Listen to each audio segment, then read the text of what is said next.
Hello and welcome back to another video in Immigration to Canada series and welcome to my channel Punjadian।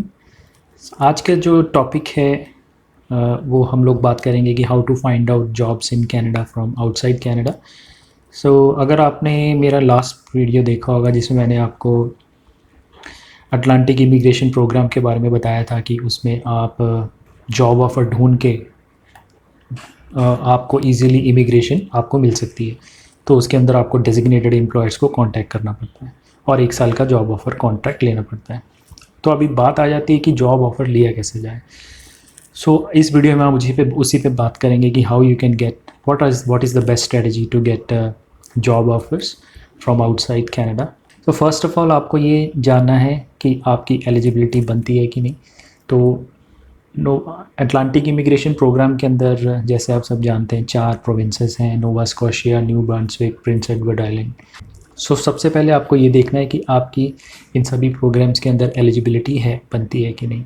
3 programme है इसके अंदर। सबसे पहला है वो आपका इंटरनेशनल ग्रेजुएशन प्रोग्राम है, then you have the high skill programme and the intermediate skill programme.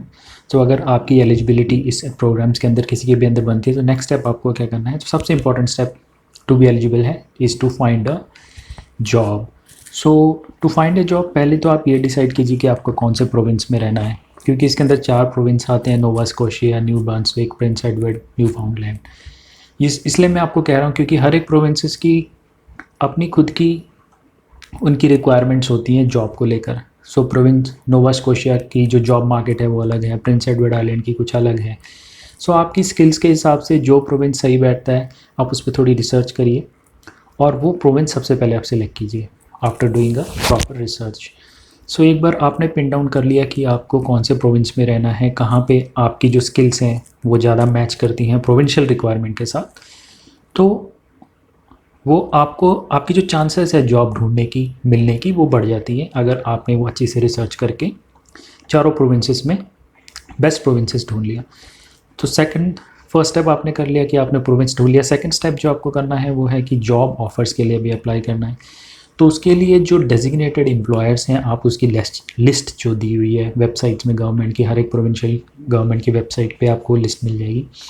तो उसमें आप चेक कीजिए कि कौन कौन से ऐसे एम्प्लॉयर्स हैं जो आपकी फील्ड से रिलेटेड हैं, या आईटी के हैं, या फिर फूड इंडस्ट्री के हैं, या फिर इंडस्ट्रियल कोई रिलेटेड है, या कोई ट्रकिंग बिजनेस, या कोई ड्राइवर से रिलेटेड, एनीथिंग जिसमें भी आपका इंटरेस्ट है आप वो पहले पिन डाउन कीजिए।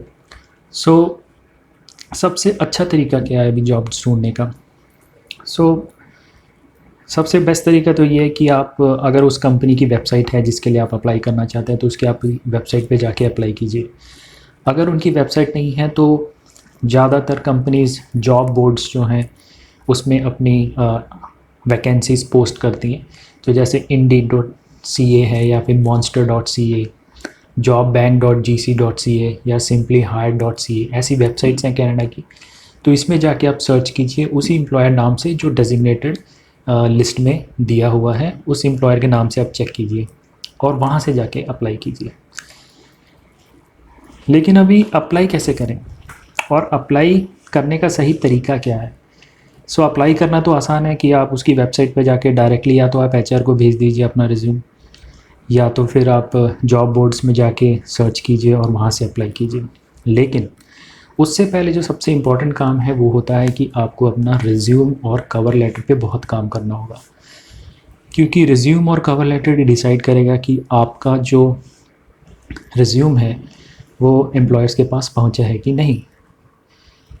कनाडा में रिज्यूम का जो फॉर्मेट है ज़्यादातर आप सब जानते होंगे कि काफ़ी डिफरेंट होता है, लेकिन उसमें आप लोग शायद ये नहीं जानते होंगे, या बहुत लोग जानते भी होंगे कि उसमें क्या क्या चीज़ें आपको इंक्लूड करनी चाहिए, क्या क्या नहीं करनी चाहिए। सबसे पहले हम जान लेते हैं कि कवर लेटर क्यों इम्पोर्टेंट है ना, वो भी जानना बहुत ज़रूरी है। कवर लेटर जो होता है वो आपकी प्रोफाइल की एक इनसाइट देता है टू योर वर्क, जो भी आपका वर्क एक्सपीरियंस है, एक आपकी स्टोरी बताता है। आप बेसिकली कवर लेटर के थ्रू आप अपनी स्किल्स, अपना एक्सपीरियंस, आप अपने आप को सेल करते हैं। Basically it's a selling document. Where in you tell your all your past experience, आपने जो बड़े प्रोजेक्ट्स पे काम किया है उसके बारे में, आपकी सॉफ्ट स्किल्स, आपकी हार्ड स्किल्स, आप वो सब उसमें मेंशन कर सकते हैं। सो इसलिए ये बहुत ज़रूरी है कि आप अपने कवर लेटर पे बहुत अच्छी तरीके से काम करें, और उसमें क्या क्या स्किल्स होनी चाहिए वो मैं आपको आगे चल के बताऊँगा कि क्या क्या आपको इंक्लूड करनी चाहिए। एंड रिज्यूम के बारे में भी समझ लेते हैं कि रिज्यूम क्यों इंपॉर्टेंट है। रिज्यूम इसलिए इंपॉर्टेंट है दोस्तों क्योंकि कनाडा रिज्यूम फॉर्मेट जो है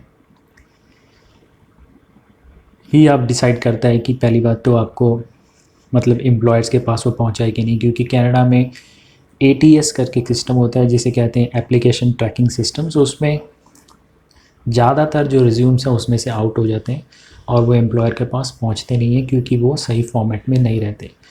और ज़्यादातर एम्प्लॉयर्स कनाडा में ATS सिस्टम यूज़ करते हैं टू स्क्रीन रिज्यूम्स, क्योंकि इतनी सारी एप्लीकेशंस आती हैं कि पॉसिबल नहीं कि कोई ह्यूमन बैठ के उसे चेक करे, तो इसलिए वो ATS है जो रिज्यूम्स को शॉर्ट आउट करता है। तो इसलिए बहुत ज़रूरी है कि आपका जो रिज्यूम है वो ATS प्रूफ होना चाहिए।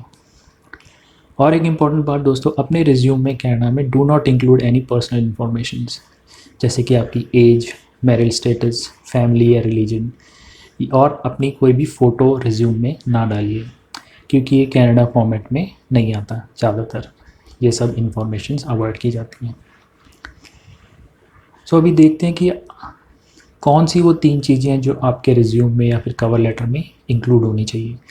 सो कनाडा के जो एम्प्लॉयर्स हैं उनको 3 चीज़ें बहुत ज़रूरी चाहिए होती हैं आपके रिज्यूम में। सबसे पहला होता है आपका hard skill, soft skills and आपके professional qualifications. So hard skills में आ जाता है कि जैसे आप कोई अकाउंटेंट हैं तो आपकी अकाउंटिंग स्किल्स हैं, आप प्रोग्रामर हैं तो आपकी प्रोग्रामिंग स्किल्स हैं, मतलब जो आपकी जो कोर स्किल्स हैं ना उसे बोलते हैं हार्ड स्किल्स। और जो सॉफ्ट स्किल्स आ जाती हैं, आप पब्लिक स्पीकिंग में बहुत अच्छे हैं, आप प्रॉब्लम सॉल्विंग है, आप कॉन्फ्लिक्ट मैनेजमेंट बहुत अच्छे से कर लेते हैं, या आप टीम हैंडलिंग बहुत अच्छे से कर लेते हैं, या आप प्रेजेंटेशंस बहुत अच्छी देते हैं। तो ये सब स्किल्स भी ज़रूर अपनी इंक्लूड कीजिए अपने रिज्यूम्स में, कवर लेटर में। और जो तीसरा इंपॉर्टेंट चीज़ होता है वो है सर्टिफिकेशन से आके आपके प्रोफेशनल क्वालिफिकेशंस।